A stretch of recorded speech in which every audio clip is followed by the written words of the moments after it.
Yo guys, walking of nowhere. Napakainit ngayon.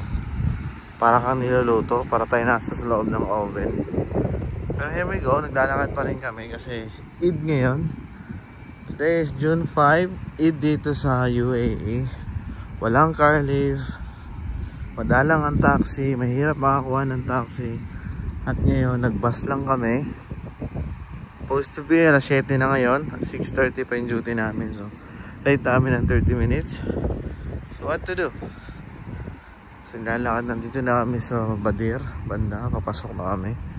At konting lakad na lang at mararating na natin yung shop. Konting-konti na lang talaga. Siya yung nasa unahan, si Mami Dina yan. Kasama ko yan. Nga, late nga kami. Ito yung nga si Dio. So ganun talaga pag pang buhay.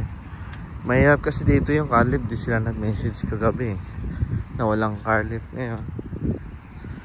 Alam mo na, miscommunication. So not bad. That's it. Mainit. Ay, napakainit na parang. Let's go.